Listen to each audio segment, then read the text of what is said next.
Good morning, Sac City. Welcome into another episode of the Sac City Podcast. I am your host, the one and only Vinny Milani, joined as always by my best friend in the whole entire world. He is Aaron, the Mukesiah Mukes. It is a beautiful August 26th morning here in the city. It is Friday. It is episode 73. We've got two great teams that we're covering today in the Ravens and the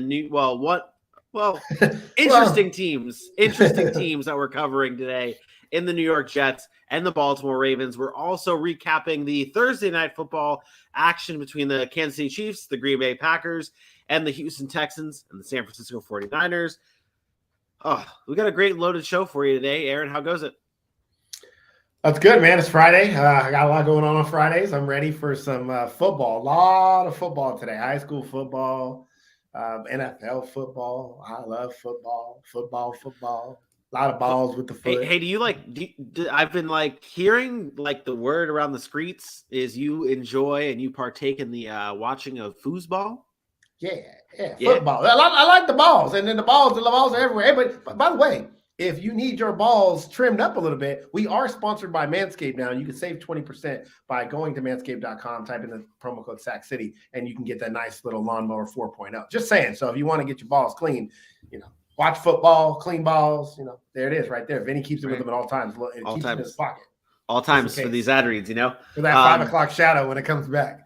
Yeah, eventually my 5 o'clock shot, it'll all come back and it'll look like poop. I got to shave up before I leave, and you know how it goes, but I won't be shaving with this because that is not what it's for. But let's get into the Thursday night matchups and the Thursday night recap, starting off with the Kansas City Chiefs defeating the Green Bay Packers 17-10 in their final preseason bits of action. The Packers fall to 1-2 in the preseason. The Chiefs go to 2-1. Aaron, what were your thoughts on this game? We knew the starters weren't playing for a lot of these guys. Let's see. Some things that stood out to me. Jordan Love looked good at times, but then he didn't look good some other times. Isaiah Pacheco, I liked what I saw from Isaiah Pacheco, and you actually had mentioned Isaiah Pacheco before. We did not see Christian Watson, I don't think, in this game. I don't think he played. I don't believe so. I missed the very first part of it, so I thought maybe if he got in, it would have been early, but I don't think he played in this game. That was disappointing. I wanted to see him get out there on the field. I wanted to see what he can do, but now we have to wait till the regular season for that to happen. But overall, I thought it was a typical preseason game number 3. A lot of backups trying to earn jobs, last chance to get roster spots, things like that. Although Kansas City did play, like Mecole Hardman played a little bit. You saw him back, and he had been banged up, so that was good to see him on the field a little bit, get some work. Jerick McKinnon and Isaiah Pacheco, as I mentioned before. So, again, it was more about Jordan Love still, I think, for the Packers. And I'm not sure. I just don't know. I don't know if you can be the Green Bay Packers and feel really good that when Aaron Rodgers retires in a year or two that Jordan Love is the guy. Yeah, I'm not sure how comfortable they are. I mean, obviously, Matt LaFleur came out and said that he likes the progression of Jordan Love so far from last season to this season. But obviously, we haven't seen too much to say, okay, he is going to be the successor to Aaron Rodgers and the throne that Aaron Rodgers has placed. One thing that did happen in the game that I do feel like it is worth mentioning is this little tribute from the Kansas City Chiefs to the passing of Len Dawson, the famous huddle that Len Dawson is so known for, the choir huddle. Patrick Mahomes and the starters from the Kansas City Chiefs all went out on the field. You see Clyde Edwards-Helaire, Sky Moore, Patrick Mahomes, Mecole Hardman all out there. Even Travis Kelce is out there as well, doing the choir huddle to pay tribute to Len Dawson. Patrick Mahomes, after the game, said, we all wanted to do something. Obviously, we're praying for his family, but he did so much to impact the Kansas City community and this organization. We wanted to do something, a little token to show our appreciation. So this was really great to see in honor of Len Dawson. But this game was headlined by one play of the game. One play of the game, Aaron, from Tyler Goodson. Take it away. Yeah, a little Tyler Goodson, if you don't know who he is, well, look at him. Nice little spin move here. And, of course, the reason he gets to play the game is this right here. Oh, my God, hit the gritty. Here we go. And he has a little wiggle at the end. Anytime you gritty, you get to play the game. Like, I'm loving the gritty. I think, I'm not big on dancing and all, like dances and stuff, but the gritty is a cool dance, man. It really is. So if Mac Jones hits the gritty during a Patriots game this season, no, I've seen Mac Jones do the gritty in the Pro Bowl, and I was like, stop. Okay, you got to do it with some rhythm. Like I don't know. It's got to have some swag. And Mac Jones got swag. I will say that he does got some swag, but his rhythm, I don't know about his rhythm. But I want to take it back. Shout out to obviously the play of the game, and that's all cool. Tyler Goodson, shout out. That might be your only touchdown of your career, whatever. The Len Dawson huddle thing. What's funny is that they called it the choir huddle, whatever. I might age myself here, but when I played Pop Warner football, that's how we did our huddles. Like we had the offensive line, the running backs on the outside, or the outside, and then the receivers and the tight end in the middle, and then the quarterback like that. Like that's how we huddled up. It wasn't a big circle and guys just, like it is now. Like we actually had that structured. And so I see that and I'm like, man, that was like early 90s when I played Pop Warner football. We used to do that. And so now you're aging yourself. Now, yeah. I'm 37 next month, man. I'm getting up there, gray hairs and stuff. You see all that. But so I thought that was really cool. But again, it showed to what I talked about yesterday, what Len Dawson meant to the community of not only Kansas City, but also the NFL community. And I thought that was cool that they paid tribute to him. And, again, I thought that was really cool. Yeah, definitely. The other game that took place on Thursday night was the Houston Texans shutting out the San Francisco 49ers 17-0. And really, Aaron, I don't want to go anywhere else. I think we're going straight there. I don't know. Do you want to go into anything? I think it's important we talk about the 49ers on some level, seeing that their starters played. Go right ahead. Like their starters played and they did nothing on offense. Like nothing, just nothing.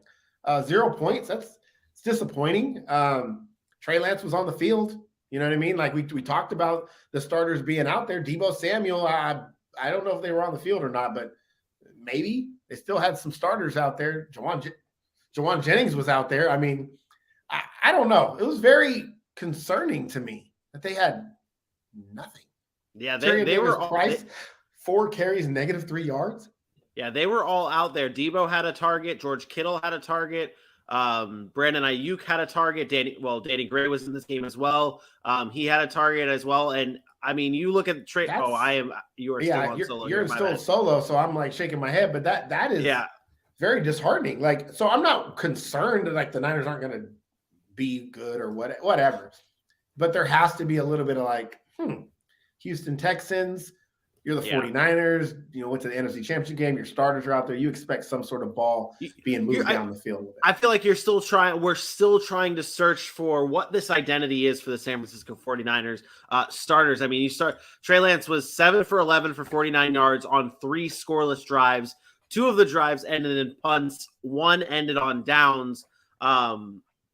It looked, I mean, from what I saw, it looked a lot of Trey Lance scrambling for his life during some plays. And I mean, it wasn't a clean game from the San Francisco 49ers. And I don't think the starters have put together a really clean game at all throughout this preseason. And that's the thing with preseason, you're not expect, like, if they score points, they don't score points. It is what it is. It's preseason, but like you want to see some type of clean play from your starters at some point during the preseason, especially for a 49ers team that is kind of changing their identity from what they were with Jimmy Garoppolo, what we think it's going to be there's going to be a difference with Trey Lance, and we're just not seeing the cleanliness of this offense yet. On the Texans side of things, though, 17-0 shutting out the San Francisco 49ers is a pretty big deal, right? It is. The defense was impressive. It's one of those things, man. I know it's preseason and we talk about, but teams like this need to play well in preseason. And, Davis Mills wasn't great, but threw a touchdown pass. We saw some, again, the I don't know if you saw the Nico Collins play, but he got a target and he drew a pass interference penalty. I think that's the kind of stuff that we're going to see from him. I think he is going to be a huge factor. They didn't do much on offense either, but the defense was really, really good. And to stop their starters like that, I thought Jalen Petrie played really well again. And I think that's one of those guys we talked about. We got to see Derek Stingley in this one. Yeah. So that was nice. I'm really encouraged. Christian Kirksey has kind of been an anchor in their middle of their defense now. I think they have some underrated pieces that we haven't talked about really. Guys that had high upside like Desmond King and with the Chargers, but never really lived up to some of those things. And I thought they played pretty well. So very encouraged by that. But come on now, you're talking to me. There's only one thing that actually matters. Let's talk about our top plays, plural. I don't know why he was playing, okay? I don't know why Damian Pierce was on the field. But this is exactly what I said Damian Pierce would do when he's on the field. I know it's only 6 carries, and I know it's 37 yards, but look at the runs. Look at the runs. There's no stopping this guy. It's finishing runs, running through defenders, tackles. You're not going to arm tackle this guy. He finds lanes. He knows how to get into open space, and then he's going to run through you when he has to. Again, Vinny pointed out this touchdown run before the show. They had him at the 1. They stopped him, and he just kept moving. His legs don't stop. He is a bowling ball. And just so we all know, shout out South Georgia, because that's exactly where Damian Pierce is from. He's from right here in South Georgia. We have footage of Damian Pierce when he was in high school. This dude is a problem. He's from Bainbridge. He's from right here in Bainbridge, Georgia. As a matter of fact, we got people covering the Bainbridge, Georgia game tonight. He's from there, and he's going to be something to deal with. He has no mileage. They didn't run him in college enough, and now he is fresh. And you could see, and I'm not, again, I told Vinny this, he is like Ezekiel Elliott to me. And I'm not saying he's going to lead the league in rushing his rookie year, but he runs with that style, that physicalness, and that's a running back to me. And I'm excited to watch this man be the RB1 for Houston. He is clearly the RB1. He played with the starters. He got all the snaps. He is ahead of Marlon Mack. Yeah. He's ahead of Rex Burkhead and all those guys. So if you had any doubts, I think they were put to rest that going into week 1, this is the guy in Houston. Yeah, two things on that. Like, you go back to that touchdown that he scored. I mean, I talked about it during our pre-show meeting. It was like most running backs, if they're to score that touchdown, it is a line of scrimmage, like you're just barely crossing the 1. Damian Pierce was like 5 yards out of that. He exploded through that like pile up, and although maybe it was a jam up at the line of scrimmage, he eventually just exploded through that for the touchdown. That's what you're seeing from him. You're seeing the vision, you're seeing the explosiveness, you're seeing him run through guys. And Texans fans, you have to be so happy with what you have seen from preseason. And we talk about those preseason teams that have that, like, you're not going to win many games during the regular season. Preseason matters in terms of your development. And what you're seeing here is what are the 2 players we've talked about the most during Texans preseason? It's been Damian Pierce and Nico Collins, 2 of their future cornerstone type pieces on their roster. We're seeing what we saw in this game. We're concerned about the San Francisco 49ers and what their identity is and what they're going to take shape into being. On the Texans side, we're already starting to see what this offense is going to be molded into, with maybe Davis Mills as the quarterback, because he didn't have a bad game either. Davis Mills, Nico Collins, Damian Pierce. You still have Brandon Cooks as an anchor on that offense. You got to see Kenyon Green in this game as well. You're starting to see this offense take shape. And we've talked about it with these teams. You might not win a lot of games during the regular season, but you're going to see the progression, and it's already started for the Houston Texans offense. Yeah, you said it. I'm this man right here. If you're a fantasy owner, I'm glad I drafted Damian Pierce in a lot of my dynasty leagues, man. I got him late. I actually got him in a redraft league just the other day that I drafted. I had no money left in my budget, and nobody was bidding on him, and I got him for real cheap, and I was like, you know what? I think I got to steal. I think I got to steal. And it was weird because I actually have no running backs in that league. It was like zero RB strategy. But I got Josh Allen and Patrick Mahomes as my quarterback. It's a 2-quarterback league. So, that's not bad. That is that's not bad. And if you want to hear more of our fantasy content, Check us out on Wednesdays when we drop our fantasy shows, the Fantasy Drive at 10 a.m. Eastern Time. Let's move on to some morning headlines, and we start off with New York Jets wide receiver Denzel Mims, who has requested a trade out of the team. He originally wanted to be released outright. That didn't happen. Here's what his agent Ron Slavin had to say about it. It's just time. Denzel tried in good faith, but it's clear he does not have a future with the Jets. Denzel vowed to come back better than ever this season and worked extremely hard in the offseason to make that happen. Still, he has been given no opportunities with the starting offense to get in a groove with them. We feel at this point a trade is our only option since the Jets have told us repeatedly they will not release him. Denzel Ward wants out of New York. Or Denzel Mims. Yeah, I know what you mean. I do want to talk about this. This is a guy I had high hopes for. I don't like the statement. You don't just get first team reps. You got to earn them. You have to earn them. So I get what he's saying. Maybe he doesn't feel like he's been given a fair shake or a fair opportunity there. And I know it's because he's been banged up in the past. But unfortunately, injuries play a role. And whoever tells you you can't lose your job to injury is full of shit, because you absolutely can. If you get injured and somebody else comes in and outplays you, too bad. You're not getting that shot. I'm not sure why the Jets won't release him, though. That's strange to me. With the depth that they have at wide receiver now, with the Garrett Wilson and the Elijah Mitchells, and they still got Corey Davis and Braxton Berry. I'm not sure what that deal is.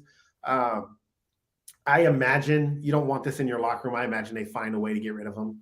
Yeah. I think he's super talented. I really had high hopes for Denzel Mims a couple of years ago. Had him on a lot of fantasy teams. But he's going to have to go to the right situation that's going to give him a chance to play. Yeah. He's a big playmaker. He can be a big playmaker, but health has been a concern, and he's going to have to go to a place that's actually going to allow him to be on the field. But if he goes to a team that has depth at the receiver position, he's just going to get lost in the shuffle again. Give me a quick team you think he would be best fit with in the NFL. Oh, that could really need him, and then also, as crazy as this sounds, like the Raiders, a team like that. I'm trying to think of good veteran teams with good veteran wide receiver leadership. Devontae Adams taking a guy like that, maybe working with them a little bit. Yeah. Who else? I'm trying to think off the top of my head. I know this team has say Atlanta, but this team has to be always thrown out when you're talking about bringing in a wide receiver, the Baltimore Ravens, who we're going to be talking about in a little bit. I don't know. But you're right. There is no lead. We're talking about the perfect fit that wouldn't be. How's he going to develop there? I would say Atlanta maybe, but they just got rid of two veterans but they weren't playmakers like this guy. I don't know. I think he has to go somewhere that has a veteran quarterback and a veteran wide receiver presence, just to kind of keep him, I don't say under wraps, but show him the ropes and teach him how to be a professional and maybe teach him some things. And I think maybe the Raiders is the perfect spot. I thought that came out pretty quickly, but now that I'm thinking about it, Raiders, maybe somewhere like the Colts where they're looking for another guy. Yeah. And you get a Michael Pittman who's not a veteran, but he's decent. You got a Matt Ryan there who can kind of, and they always need weapons there. So maybe the Colts, something like that. Yeah, I like those two landing spots.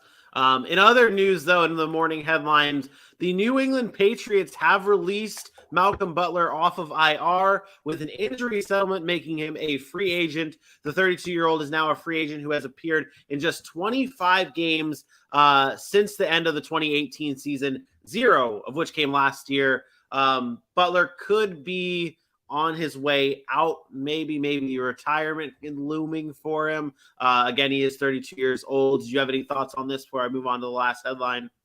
No, I think he's past his prime anyways. I think he's more of a veteran fill-in guy if he does get signed somewhere. But I think retirement could be a real option. Yeah. And in last but certainly not least, after 8 years, J.C. Tretter has retired from the NFL. He, quote, wanted to stop playing on his own terms. He played with the Green Bay Packers, the Cleveland Browns, most recently, also known as the NFLPA president, which he will still be continuing to do after his retirement from the league. He says he still wants to be a big part of the NFLPA and a big part of bringing change and standing up for the players. So J.C. Tretter retires from the NFL after 8 seasons, 5 with the Cleveland Browns, 3 with the Green Bay Packers. He could have still gotten a job in the NFL if he were to not have retired, I think. Yeah, I'm sure he could have. I respect the fact that guys want to go out on their own terms, other than the game just taking them out because of injury or something like that. Yeah. I'm sure that, he has other things he wants to do. So congratulations to him. A good career from J.C. Tretter. That does it, though, for our morning headlines. And, of course, our morning headlines is brought to you by Manscaped's Body Wash. Their ultra-premium body wash is infused with aloe vera and sea salt to keep your skin feeling clean, fresh, and moisturized. So really just so fresh and so clean. Get your Manscaped Body Wash today and save 20% off with the promo code SACCITY at checkout. Get yourself 20% off and free shipping. It is now time for our injury report.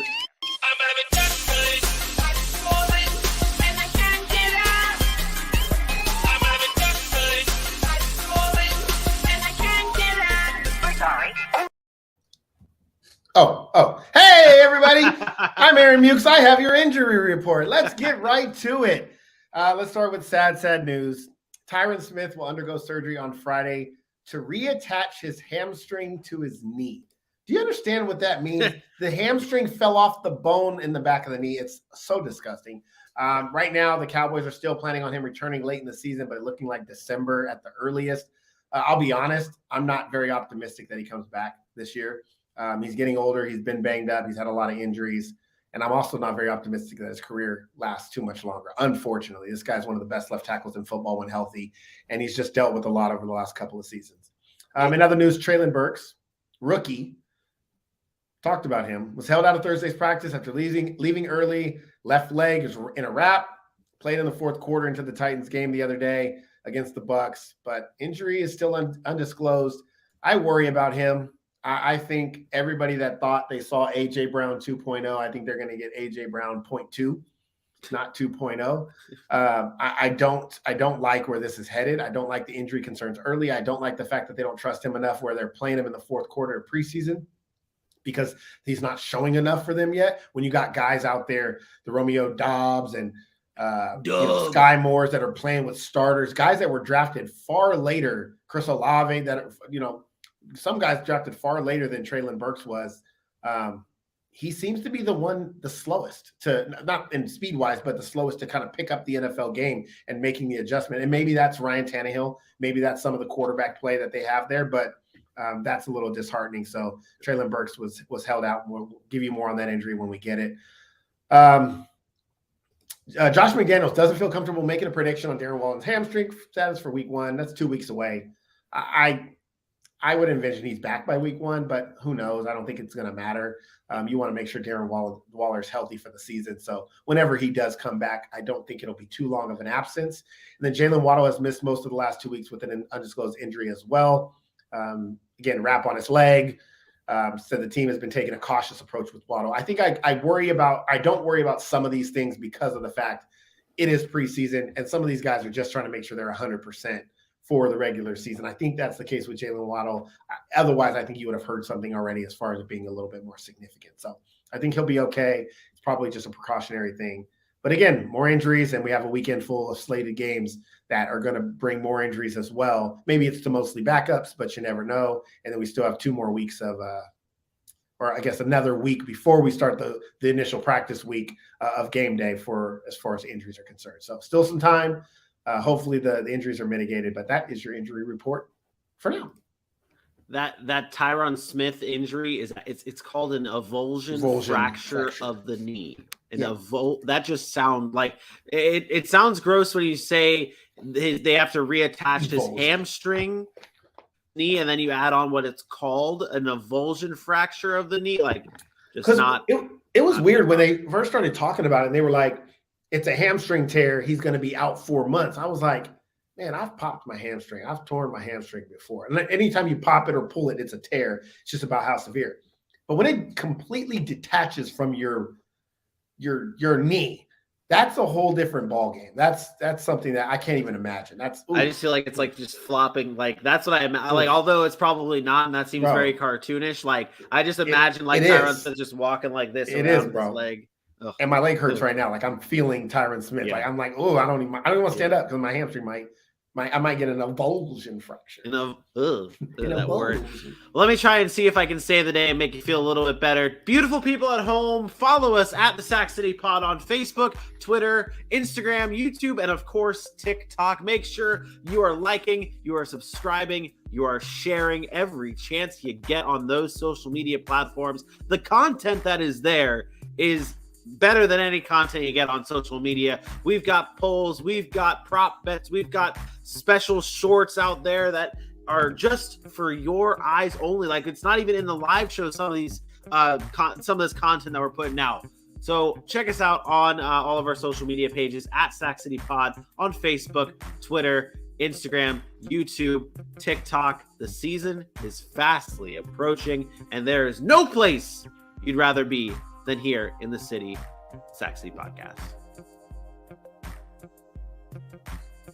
Vibing. Hey. Let me change it up. Oh, you know what time it is. That's right. We are sponsored by Manscaped. That's what it is. That's right. It's the best men's below the waist grooming products, precision engineered tools for those family jewels.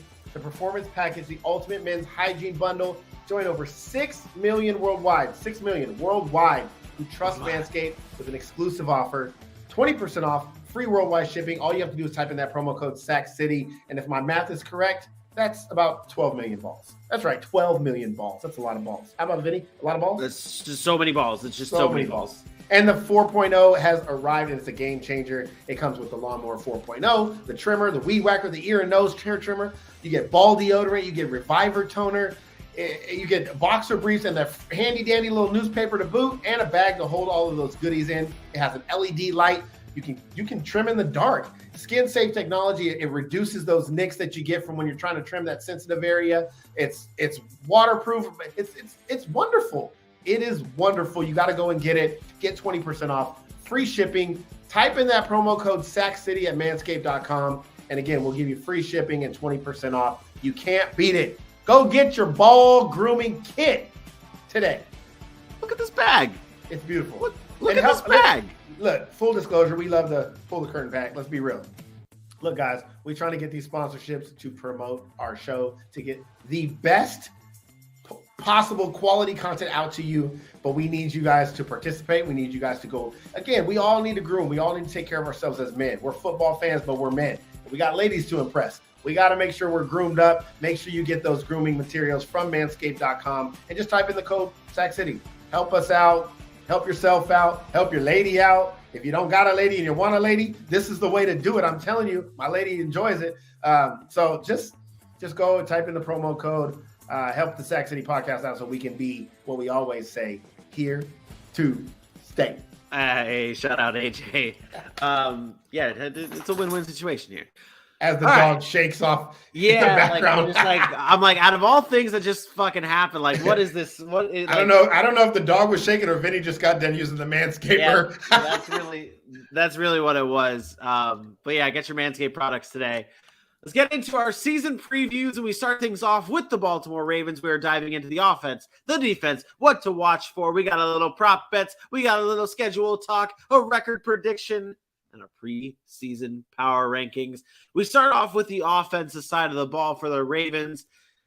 Aaron, we know, like, we're going to talk about the defense in a few moments, but like, we know if that defense stays healthy, they are arguably the best defense in the NFL with studs everywhere. Yeah. Do you think this offense is what could hold back the Baltimore Ravens from winning a Super Bowl? Hold them back? No, come on, man. That's just disrespectful to Lamar Jackson, former MVP. We hold them back? No, this offense is potent at what they do. Just because it's not the same things the Kansas City Chiefs do, just because it's not the Buffalo Bills, this is not an offense that's going to hold them back. You know what's going to hold them back? Injuries. Injuries.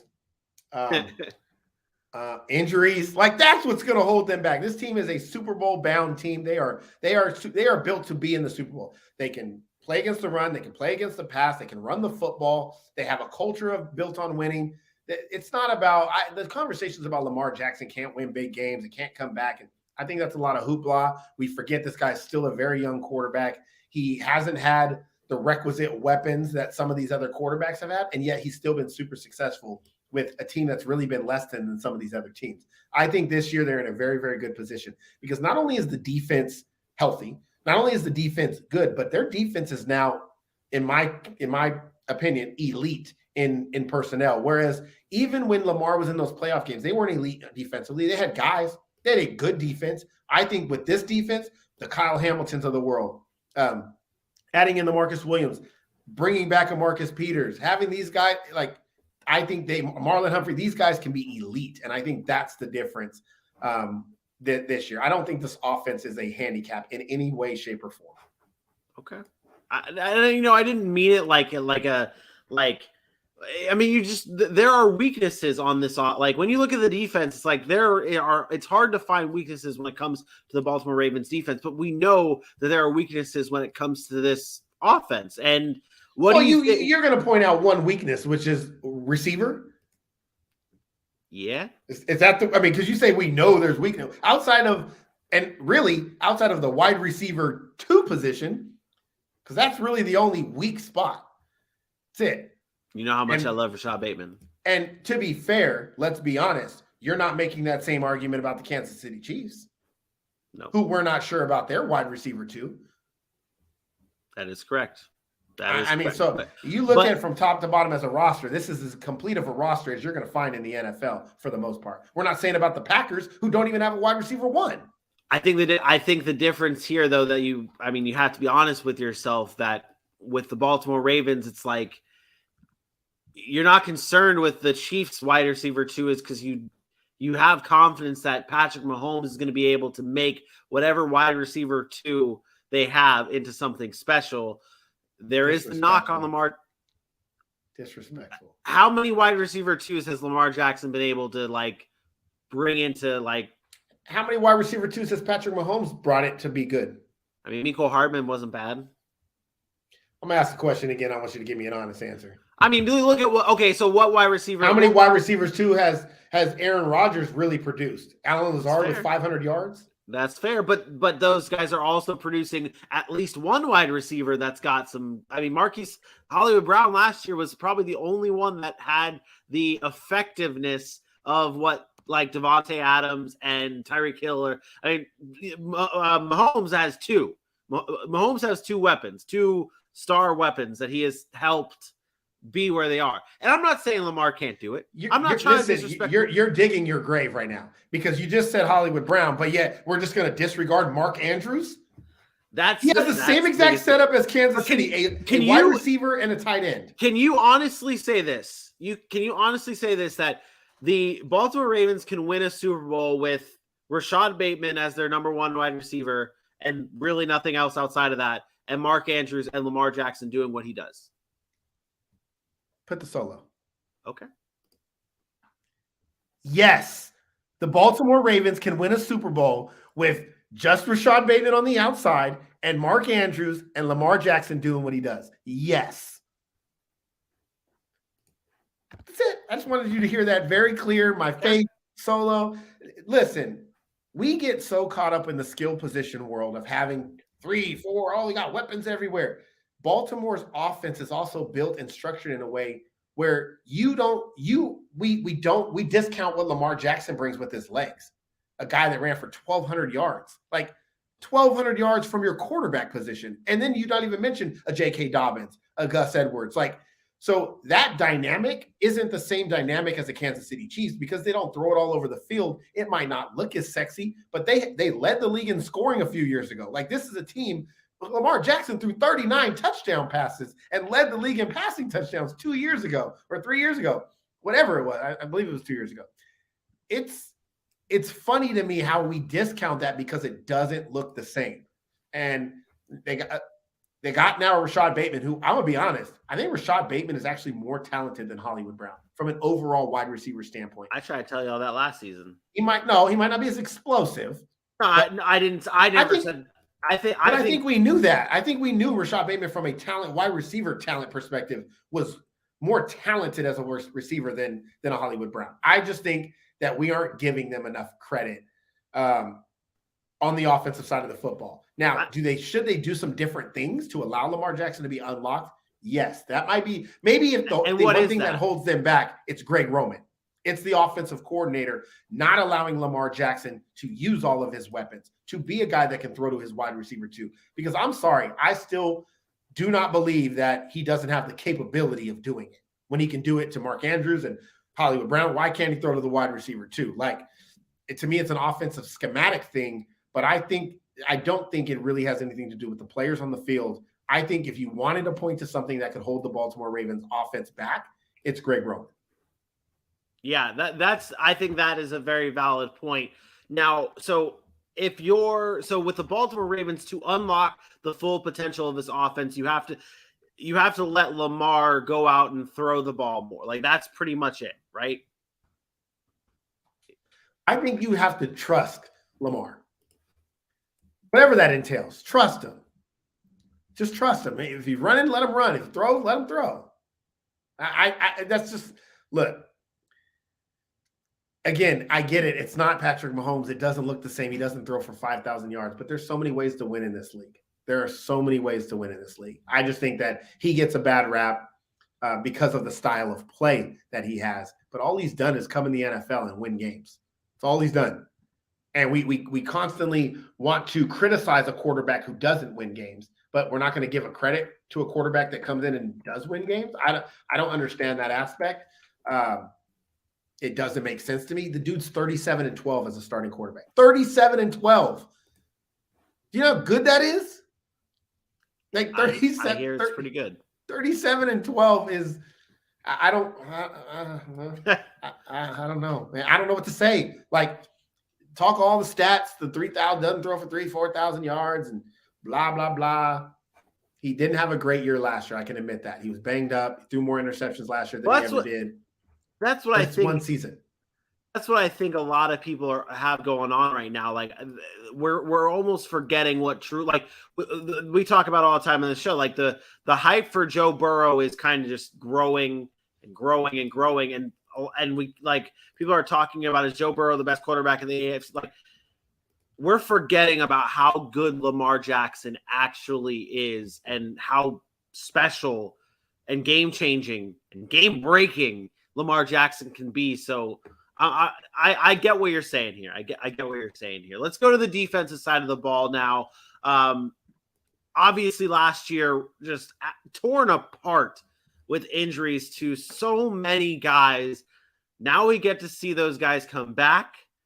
Aaron, what player or maybe players are you most excited to see come back or to watch this season for the Baltimore Ravens? Maybe it's not even one of the guys who are coming back from injury.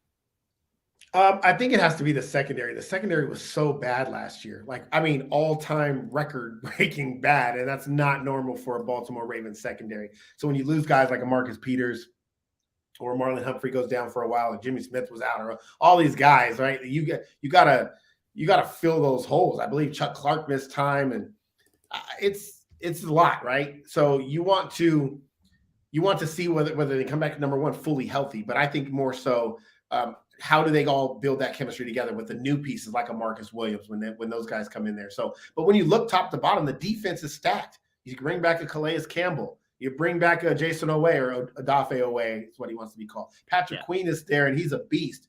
I really like Josh Bynes. And then you go to the secondary, and again, it's Marcus Peters, Chuck Clark, Marcus Williams, Marlon Humphrey, and then you add Kyle Fuller. This secondary should be leaps and bounds above last year, and I think that's going to be the biggest difference that I'm looking at. This will change the way the Baltimore Ravens are able to play defense. Yeah, I mean, and you've seen it from Kyle Hamilton in preseason, going out and making plays. Been one of the best preseason defenders in the NFL this year. There's so much talent on. Oh, I'm solo again. 5,000 yards. 5,000 yards, highest in the league last year they gave up. The most yards in the league, 5,000 they gave up through the air last year. That is insane. Mainly it's insane for a team that wants to dominate the ball and kill time of possession and run the ball. And a lot of that can be predicated to their offense not having J.K. Dobbins and not having Gus Edwards and not Lamar Jackson not healthy, not being able to stay on the field long enough. But 5,000 yards, that's not going to happen with those dudes I just mentioned on the field this year. Yeah. I think this team is going to be really special. I think this team, if they all stay healthy, they can be really, really special. What as a whole are you looking out for when you watch the Baltimore Ravens this year? I know it's going to sound redundant, and maybe this is not a whole lot because I'm super high on the Ravens. It's the health. I think this team is as good of a roster from top to bottom as there is in the NFL. I really do. From every key position, and then you want to point out the weak spots. Okay, maybe it's a wide receiver 2 here. Maybe it's a little bit of defensive line play in the interior side, an older Calais Campbell. But outside of that, where do they have a weak spot? And when everybody's healthy. So I'm just praying that they're healthy because I think if healthy, this is going to be a team that can be right up there competing with Kansas City, with Buffalo, and with Cincinnati. And I'm going to say Cincinnati and give them the respect because they are the reigning defending AFC champions. Yeah. But I think they're right there with them. And it's all going to come down to can they stay healthy because Harbaugh's a great coach. I believe Lamar Jackson's a great quarterback, however you want to slice it. Throwing the ball, running the ball. I think he's a great football player and can win games. And I think everything else that they have is great. Running backs, defensive line play especially on the outside, edge rushers, and then secondary and linebacker play is excellent. Can you stay healthy? And that's not really a football schematic analysis. I know it's not much, but that's my breakdown. If they stay healthy, they're going to be one of the better teams in football because we've seen it before. We've seen this for a number of years now, and I don't think anything changes with Baltimore. In Lamar Jackson's time, 6-1 when he first started that first year, 13-2, 11-4. Last year, they started 8-3. Started 8-3 last year. And then Lamar Jackson, and Lamar was 7-5, or something like that. And then he ended up coming back and trying to play, but he was hurt. But I don't know. I think this team, we're looking at 1 year, and that's the blip year. That's the throwaway year. That's the one-off. Every other year, they've been an elite football team, and it's like we forget that they were an elite football team. Crazy how time flies, and he makes everyone's on that recency bias. Let's go to the odds for the Baltimore Ravens here, and the prop bets that we have. Over 10.5 wins is the line right now for the Baltimore Ravens at plus 100. Over 6.5 Lamar Jackson rushing touchdowns is also at plus 100. And the Ravens to win the AFC North is at plus 140. So we've got a few good plus options here for the Baltimore Ravens. Which is your lock prop bet, Aaron? This is funny.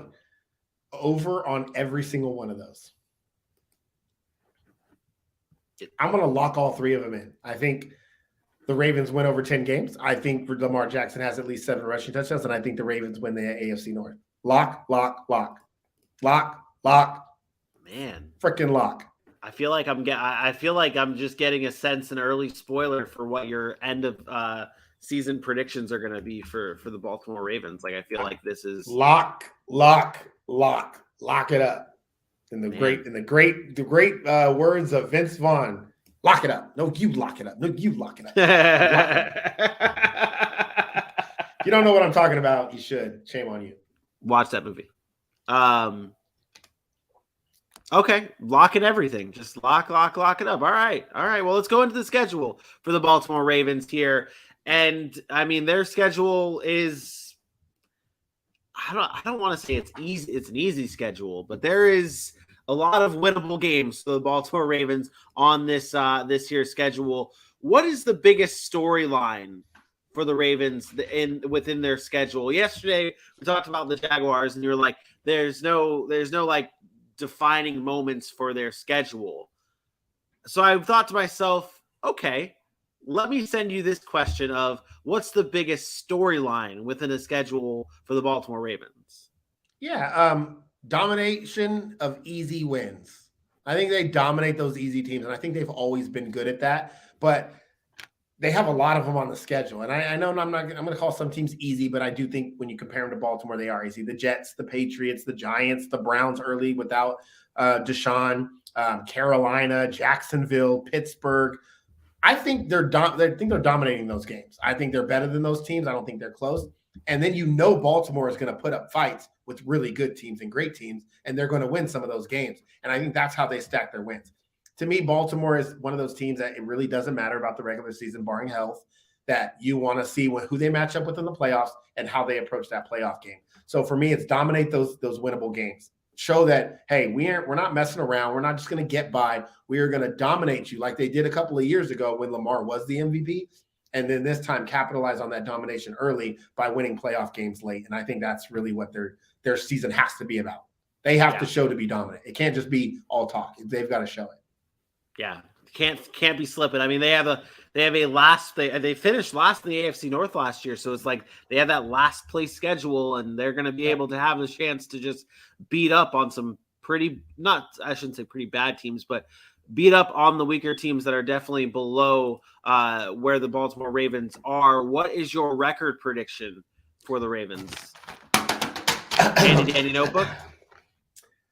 My record prediction for the Baltimore Ravens is 12-5. I have them at 12-5. They are my third record, I guess. Third best record in football this year.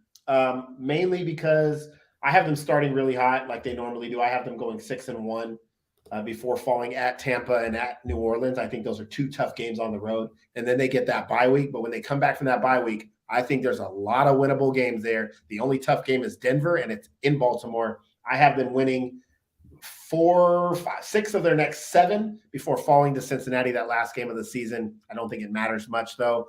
12-5. I have them losing to Buffalo, Tampa, New Orleans, Cleveland once late in the season, and Cincinnati.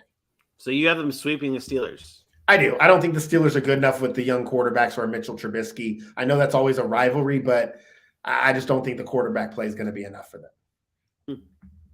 I'm wanting to look up when the last time the Ravens swept the Pittsburgh Steelers in the season like that. I'm sure it's been recent.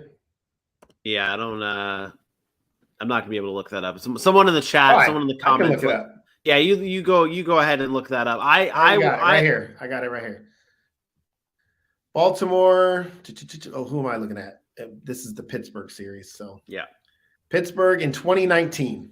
So they swept the Steelers in 2019. 2019, Baltimore beat them 28-10 and beat them 26-23 in overtime. Well, there you go. I'm glad. And by the way, fun fact, that was also the year Lamar Jackson won MVP and was first team All-Pro. Ooh. So maybe that's a sign. Maybe that's a sign. I also have them going 12-5. My losses for the Baltimore Ravens this year fall to the Bills. I think they lose to the Bucks.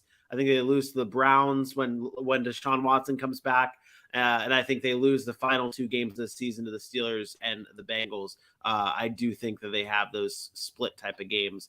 Really, actually, that actually might change. I think Baltimore wins their home game at the end of the season against Pittsburgh and loses their road game. They split those. But 12-5 is right where I have them. And it's funny, you go back and look at the prop bets. Over 10.5 wins is at plus 100. That's almost easy money for us who took them at 12 wins. So that's kind of all easy money, man. Bet on Baltimore. Instead of bet on black, bet on Baltimore. Aaron, it's time. You want the smoke?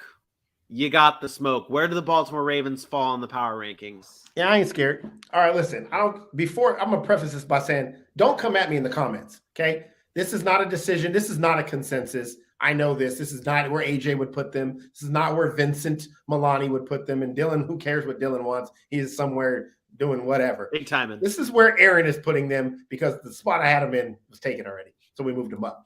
The Baltimore Ravens are number 2. And yes, I said it. They're number 2. And I get it. They didn't make the playoffs last year. But I don't care. I don't want to hear none of that. Every year there's a team that doesn't make the playoffs.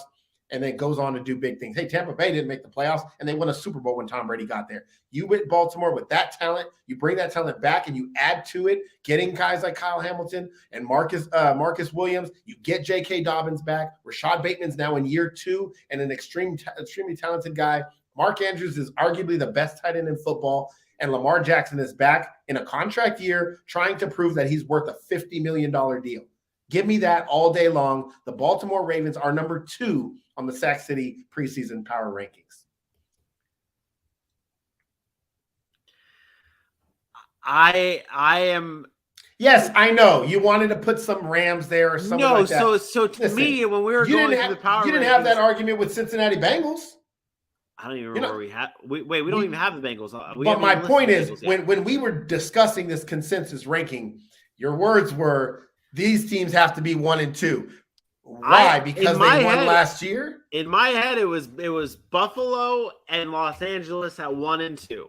Why? And I guess we're gonna have to find out when we talk the Bills and when we talk the Rams, because that's gonna be that is the game. That's the kickoff game. When push comes to shove, we'll have it on here. But yeah, so the Baltimore Ravens at number 2. Aaron said he wants to smoke, so come at him in the comments. Let him know what you think. You tell me why not. You give me a reason as to why not, and we can have that debate. Most likely, this Ravens fans watching this video, so they're like, "Hell yeah, brother!" And if you're somebody that doesn't agree with me, and you tell me it's because Lamar Jackson can't win, and your comments are baseless, don't expect a response. Although I'll give you one probably because I like to argue, but don't expect one because those are baseless comments. The man's 37-12 as an NFL starter. Better records than most of the guys that you're going to say that they're better than him. But he can't pass. He can't pass the ball. He can't throw. Doesn't need to. Doesn't need to pass if you win games. All I care is that you win games. It's true. That's it. That's all that matters. That's our Baltimore Ravens season preview. We now move on to the New York Jets and their outlook for the 2022 season. We're going into their offense, their defense, what to watch for, the odds, the schedule, record prediction, and, of course, those preseason power rankings. Aaron, we'll start off with the offense. Lots of young players on this Jets team, especially on the offensive side of the ball. Zach Wilson, Breece Hall, Michael Carter, Garrett Wilson, Elijah. There's tons of young talent on this offense. What young player what young player do you think needs to step up the most this season for the Jets? That's a hard question. I try and give them on offense, right? On offense. I think the easy answer is Breece Hall, but I'm going to go with Garrett Wilson, and I'm going to go with Garrett Wilson because of Zach Wilson.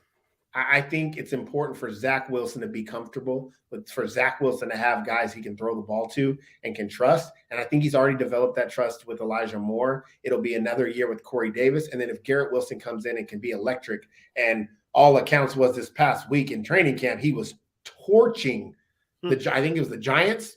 Yeah, that he was just torching the Giants in practice. So those are the things you want to see from a Garrett Wilson, the high pick that we thought was going to come in and have an impact. I think it's more important for Zach Wilson to have weapons like that than leaning on the running game and play action, because I don't think Zach Wilson's that type of quarterback. I think he's more of I want to gunsling. I want to throw the ball around the field. So I think Garrett Wilson really has to take strides throughout the year to get better and better and better. I think it is going to be huge for Zach Wilson to find. It really sucks that Zach Wilson might not play week 1, and we're back at the same point like we were last year with Zach Wilson maybe battling injuries like he did last year. I mean, what do you think this offense looks like with Joe Flacco? Like if Joe Flacco plays 5 games this season for the New York Jets, it starts 5 games, are we still hoping that Garrett Wilson is like the guy that you think steps up the most, or is it someone else? Yeah, because I think all Joe Flacco does is limit your upside, but gives you a veteran presence. So there's not a defense you're going to throw it at Joe Flacco that he hasn't seen. He'll be successful in the fact that he'll know what to do with the football, but he's going to be limited with the upside because he doesn't have the skill set of a Zach Wilson. He doesn't have the arm strength anymore like Zach Wilson. He doesn't have the mobility like a Zach Wilson. And I think that is where they'll be limited. But I honestly don't think and this may be sad to say, like, at the end of the day, they're not going to win any more or less games with Joe Flacco than they would have with Zach Wilson. I truly believe that. I don't think it's about winning and losing. I think it's about developing Zach Wilson. I don't think the first 5-6 weeks of the season there's any more wins or losses, no matter whether it was Joe Flacco or Zach Wilson. Yeah. On the defensive side of the ball for the Jets, this is a team that has brought in a lot of pieces to try and better this team over the years. C.J. Mosley, drafting Quentin Williams, bringing in DJ Reed, drafting Sauce Gardner. This team is starting to build and put the pieces in place for a good defense moving forward, with Robert Saleh being the kind of defensive-minded head coach. What is the most underrated part of this Jets defense? Underrated is tough because we haven't seen it, but I'm going to say the defensive line. I'm going to say the ability to get to the quarterback. I really think they're going to be able to get to the quarterback this year. And I don't know that they were able to get to the quarterback the way they wanted to in the past. And a lot of that has to do with good defensive line play, obviously, but guys like Jermaine Johnson coming in, and then it pushes guys that should have been starters now are backups, and you get more rotational depth on that side of the football. So I think it's really the defensive line play. If I'm not mistaken, they were probably bottom 10 last year in sacks, and I think this year that goes up significantly. You're talking about adding guys to why can't I think of his name? Oh my God, why can't I think of his name? What? Solomon Thomas, Sheldon Rankins, guys like that who are veterans in this league that have been around. You now bring guys like that in, and you can add to that depth. And you already got Quentin Wilson and Carl Lawson's there and back. So Jermaine Johnson as the rookie, like, you get guys that are coming back. You add it to a veteran room, and they're going to be able to get after the quarterback a little bit more this year. And then having those nice pieces like a Sauce Gardner to come in, even Jordan Whitehead in the secondary and DJ Reed, veterans again, going along with a good young rookie to cover a little bit longer to give those guys some time to get to the quarterback. So from a team that was the bottom of the league in sacks, I think they can get to somewhere in the middle of the pack to maybe that upper half, and that can change a defense all in itself. Yeah, and that's honestly, I'm going to kind of segue into this part, is the what to watch for is this defense has a lot of, like you said, veteran pieces. I mean, you had Carl Lawson last year. That was one of their big free agent signings 2 years ago, and then he got hurt and missed all of last year. This is a team, you bring Carl Lawson, and let's not forget, they also went out and signed Quan Alexander, who was a very good linebacker for the New Orleans Saints at one point in his career. So I'm watching the impact of the veteran leadership on this defensive side of the ball with Jordan. I mean, CJ Mosley is one of the best linebackers in the league when he's on the field.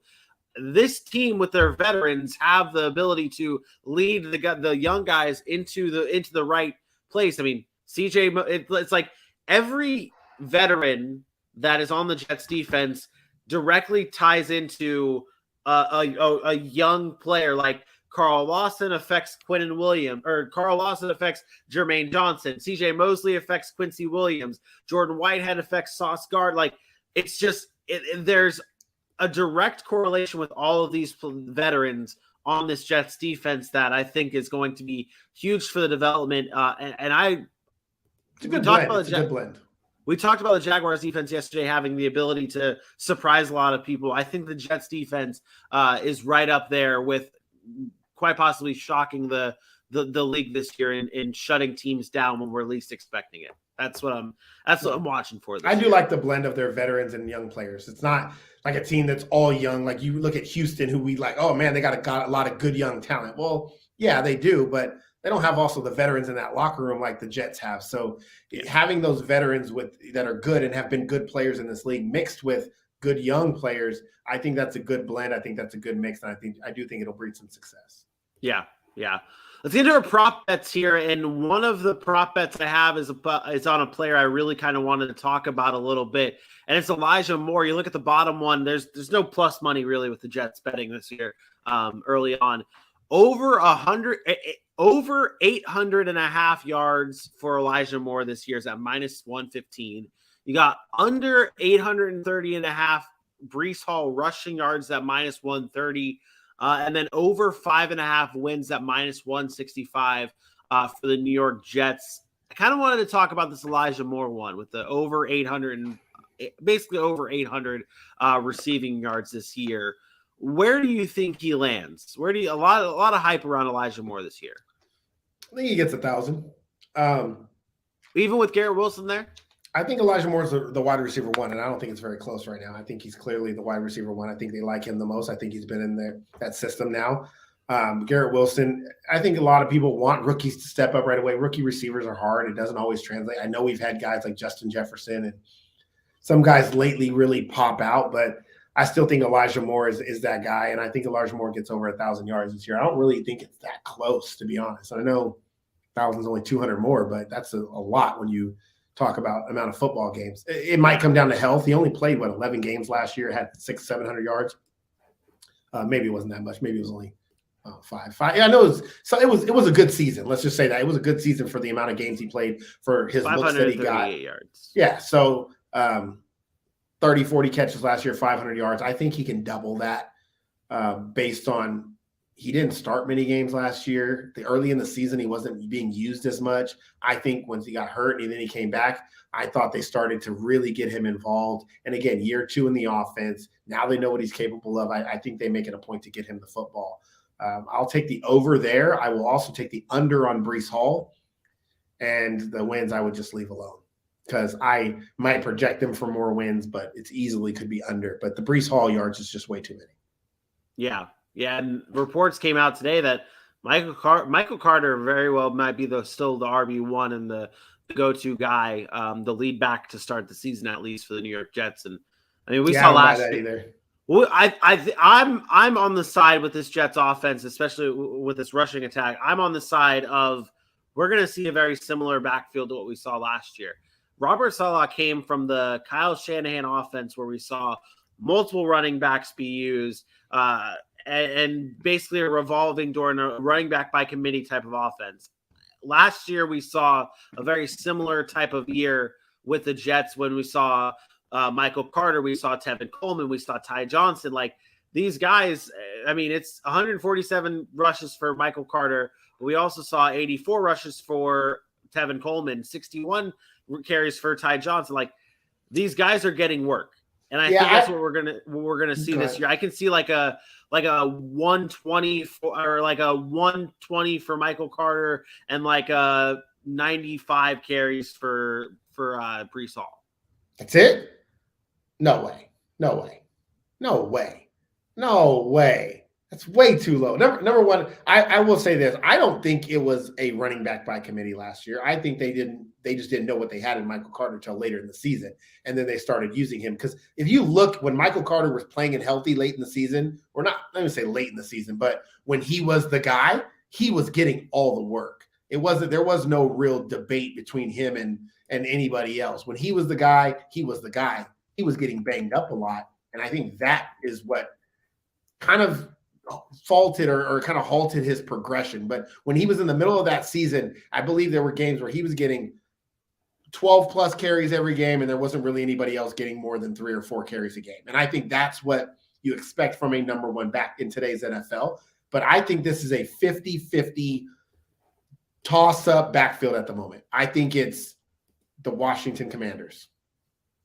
And to be honest, I think it's the mindset of, oh, it's Michael Carter's backfield. I don't think it's real. Just like I don't think Brian Robinson's backfield's in Washington.